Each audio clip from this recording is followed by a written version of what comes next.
Hi, good evening, Knicks fans. I just want to recap today's game and also wanted to look at the NBA's power rankings at the same time. Uh, the Knicks played another great game today. All four quarters weren't great, but they played a mostly solid, very good game. And again, they were able to pick up the defense in the fourth quarter and was able to shut out the opposing team. This time it was the Hawks. They actually were down by about 15 points in the third quarter, and coach actually made some substitutions, some very key substitutions to help the team pull it out. He inserted Emmanuel quickly and also inserted Kevin Knox, and the two guys they stepped up. Kevin Knox hit a couple of threes for us. Emmanuel quickly, he just caused a lot of problems for the Hawks. For the Hawks on offense and on defense. He played excellent defense on me, on Trae Young, especially in the fourth quarter. One of the best plays. The play I loved most was when Trae Young basically got past him, was driving to the basket, and he was able to swap the ball away from Trae Young. And the Knicks were able to get the ball. Essentially, Trae Young ended up turning over the ball. And Trae Young has been a problem for us. He's a problem for most players. And his ability, the thing that makes him so good is like, especially someone like him and like Steph Curry, it's just their ability to keep opposing defenses like off balance. It's really difficult to play good defense on a team that's run by a dynamic point guard like a Trae Young. Like I said before, honestly, I haven't seen anything like him since. He reminds me of Steph Curry because it's kind of like the same thing with Steph Curry and the Warriors, especially when they were in their prime. It's just very difficult to stop him and his team, and he did a great job today. And there was a time when I thought, like especially in the third quarter, I thought, man, I think it's possible they're going to blow this open because he just had us off balance. They just had us way off balance. I think we probably were a little gassed also, but it was just very difficult for us to keep track of our men and also to get bodies on guys sometimes, and in order to rebound properly, to get the rebounds that we needed to close out the defense as well. And so, but it was a great gutsy win by the New York Knicks. And so this is a great win, and actually the team should definitely be proud. I was very interested in seeing how they were going to defend this team today. And well, we'll start with the first quarter when the game first began. It seemed like the plan was for Alfred Payton definitely to be aggressive, and also for Julius Randle to also be aggressive. And both of them were very aggressive when the game began, and they really attacked the paint. Really like how Alfred Payton, how he's been setting the tone early. On the defensive end, he did have trouble with Trae Young, trying to keep Trae Young in front of him. It looks like the plan was to just try to run him off the three-point line and just make him go to the hole. It seemed like a couple of times, more than a few times, it seemed like Alfred Payton was comfortable at least just running him off the line, and hopefully someone basically helps him out once he gets in the paint. Didn't really work too well. I mean, Trae Young really, he was just man, it's just too much to handle, definitely in the first half. But the Knicks basically stayed tough. They did extend the lead to about 10 points in the first quarter, and the Hawks came back. And same thing in the second quarter. The Knicks were able to kind of try to pull away towards the end of the second quarter. I think they had like an 8-point lead. And then again, it's just, I don't know if they were gassed, but they just had issues just tracking their guys on defense, and they were just way off balance. And Trae Young just shredded them. Whether if it was him just scoring or basically making really nice passes to Capella or to the man on roid rage, the one who got caught taking steroids, Collins. And so, but Trae Young did a great job. The Hawks did a great job. They're a very dynamic team, and boy, that kid Hunter, he's looking like a gamer. I mean, like you could tell he definitely worked on his game over the summer. He's really stepping up big this year. So he was also a handful in the first half.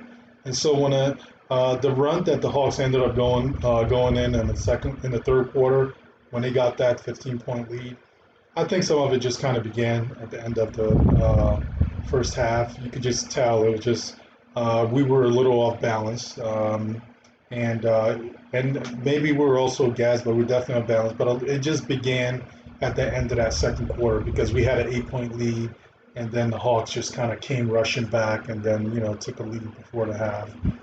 And so the third quarter, they got that 15-point lead. As I said, Thibodeau basically inserted Emmanuel quickly towards the end of the third quarter, and Knox, and both of them, they seem to have really nice. There seems to be really good chemistry, and both of them are on the court at the same time, and they really helped cut the lead down, which was great. And going into the fourth quarter, I think we're only down by about 4 points. And then in the fourth quarter, it just seems like this team is just really gutsy. They dig in, and they just don't give up. And honestly, the reason why they don't give up because the coach never gives up. This goes back to the preseason. The coach tried to win every preseason game. He did not care. He didn't care who was in the game. He wanted to win every preseason game, and I think it really helps because it's a practice. It's something he wanted to practice. He wanted the guys to get in the habit of trying to win ball games, and it was just really great to see that in the preseason that he just never gave up. He tried to win every ball game. He didn't give them any breaks. If they were making bad plays, he would call a timeout and have them regroup. Same thing this game. He just doesn't let his guys give up, and because he doesn't give up, the guys are taking that same mentality.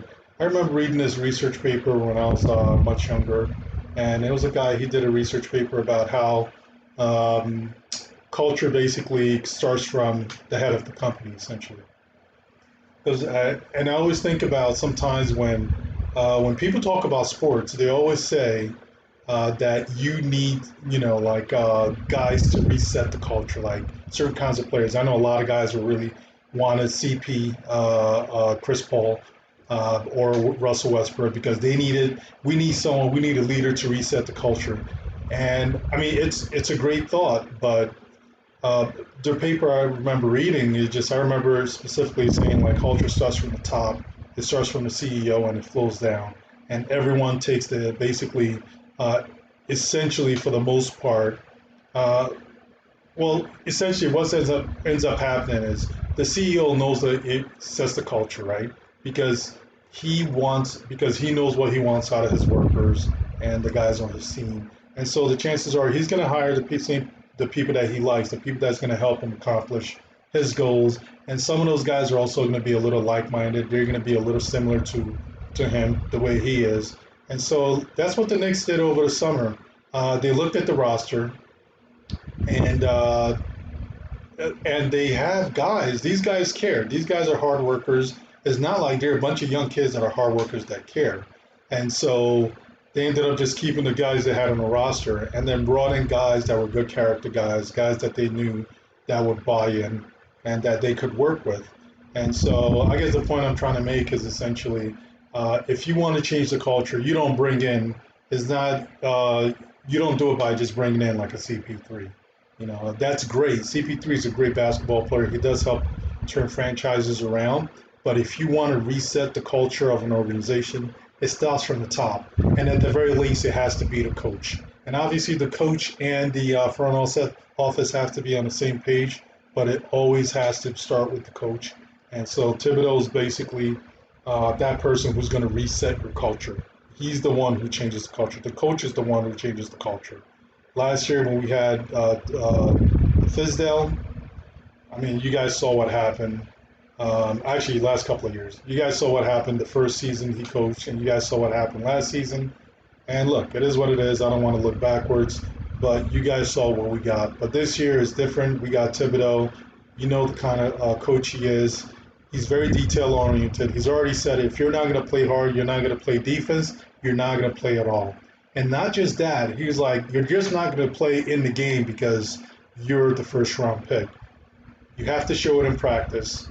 And if once you show it in practice and you show it enough and you play you show out in practice and you know what you're doing, you studied hard and you're ready for the game, then you're going to play. And so that's essentially what they have, and that's essentially how they've been able to change the culture, and that's why we're seeing the stuff that we're seeing like in the fourth quarter. Even when these guys are down, they don't give up because the coach doesn't give up. And honestly, and it's not like Thibodeau just telling them don't give up, don't give up, don't give up. Thibodeau's also doing his part to show them that he's not giving up. Every time they kind of get out of sync, he calls a timeout. He has them regroup, reset their mind, and tell them exactly what they need to do. He tells them what's happening, where they're falling short, and how they can fix it, and what they're going to do next. And he does that, and he continuously does that, and so he doesn't let them give up. So it's not just talking it and preaching it and hoping they don't give up. He's also making sure he doesn't give up. He's doing his part, and he's setting the right examples, and these guys are not giving up. And so when fourth quarter comes, I mean, these guys, they just dig in. They really dig in, and they dig in on defense. They don't give up, and they just find a way to win. And today, that's what they did. They found a way to win. They didn't play great defense, like they did the last game. They didn't play like 48 minutes of great defense. This one, it was up and down. They really struggled in bits. Like I said, they struggled like second half of the first quarter. They struggled towards the end of the second quarter. They struggled in the third quarter. But then in the fourth quarter, the team really locked down and really found a way to gut this out. And so it was a really good win by the New York Knicks. And so the other thing I wanted to talk about was actually the power rankings in the NBA. Before the game tonight, I happened to come across a power ranking at ESPN, and these power rankings are just they're just the worst. The one at ESPN that I saw earlier today, they had the Knicks at 26 in the power rankings. They were 3-3, and they had them as one of the worst teams in the league. Basically at the bottom of what was it, like 26? You're basically the fifth worst team in the league. Um, that's just like it's so crazy. And so this is the power rankings. I think this one is at CBSSports.com, and this is as of tonight. It reflects the right the right record. So they did this power ranking or resorted this power ranking, knowing that the Knicks won their game tonight, and so it's just and they had them ranked at 21st. Hey, look, I guess it is what it is, and everyone wants the Knicks to prove themselves, but I feel like the Knicks are already proven themselves with some of the wins that they have. But let's see what they wrote. If the season ended right now, the Knicks would be in the playoffs. Savor it, people. That might be the last time we'll be able to say that all year. The Knicks beat the Cavs Pacers with the loss to the Raptors in between, and currently possesses one of the best defenses in the NBA under Tom Thibodeau, formerly known as an offensive black hole. Hmm. Julius Randle has, formerly known as an offensive black hole, Julius Randle has shown improved playmaking and ability to dish out 8 assists per game this week to go with 18.7 points, 11 rebounds while shooting 46 from three-point line. The rest of the offense has been sporadic, but the Knicks continue to defend at this. If the Knicks continue to defend at this level, they'll be in most of the games this season. So all you need to know is just see how they started. The little slick comment they had in there in the beginning. If the season ended right now, the Knicks would be in the playoffs. Savor it, people. That might be the last time we'll be able to say that all year. I mean, it's kind of crazy. They're seeing. Honestly, I don't think these guys watch the games. If they do watch the games, I think is what most people say. Maybe they just do this stuff to just kind of get Knicks fans all riled up. But honestly, I don't think they watch the game. Most people that comment on this stuff don't really know what they're talking about. Everyone is just kind of like giving their own opinion. And most of the time, it's like they don't know what the fuck they're talking about. Sorry for the language, guys. And so, I mean, it's like, so how serious can you really take it? Well, let's take a look at the rest of the power rankings and just see who's above us. Let's start from the top. And so the first one is Sixers at 6-1, Lakers 5-2, Clippers 5-2. I'm only gonna basically say something if I have an objection to the team that they have in the ranking. Suns are ranked fourth at 5-2. Like, I'm not saying the Knicks should be ranked ahead of the Suns, but I think it's a little premature to have the Suns Well, I haven't watched any of the games, so I probably can't really have much to say about it. But I'm kind of surprised they're in fourth place. Utah Jazz are 4-2, and they're in fifth. The Celtics, the Celtics are 5-3, and they're in sixth place. And the Bucks are seventh at 4-3. And I guess they're punishing the Bucks for their performance in the playoffs last year. The Pelicans are eighth. They're 4-3. The Brooklyn Nets are 3-4 in ninth, and they're in ninth place. Okay. Nuggets are 2-4, and they're in 10th place. And so it's almost like performance for this season doesn't matter. It's like they're giving these guys credit for what they did last season, and also punishing them for what they did last season. But this is interesting. We'll look at this a little. There's more interesting things. Portland Trailblazer 3-3, and so Portland Trailblazers 3-3, right? Portland Trailblazers made it to the playoffs last year, and for some reason they're ranked behind. Although they're ranked behind the Pelicans. Although Pelicans are playing great, I mean, like, if you're gonna give them credit, I guess it's a mix of what they're doing what they did last season, and what they're doing this season. But anyway, you know what? I don't want to get too much into trying to talk about all these other teams because I really just want to I just want to only criticize the ones that I believe the Knicks should be ahead of. So you have the Hawks at 13. So the Hawks didn't make the playoffs last year. They do have a better team this year. The Knicks just beat them tonight, but you have the Hawks at 13 and you have the Knicks way back down at 21. I don't get that. It's just I think I don't agree with that. So that's one team I don't really agree with. Heats are at 14. Magics are 15. Cavs are 4-3, and they're at 16. The Knicks are 4-3. At the very least, the Knicks should be ranked ahead of the Cavs, in my opinion, also ahead of the Hawks. Although the Hawks have a great offense, but the Knicks just beat them tonight, and we beat them. Like beat them. It wasn't luck. It was fair and square. We gutted. We went into their home, and we beat them. We gutted the win out. We shut them down in the fourth quarter, and so it's just kind of like crazy that we're going to have the two teams that we beat and that we beat convincingly. We're going to have them above us. I'm not saying we blew them out, but it wasn't like a lucky win for either of those teams that we beat.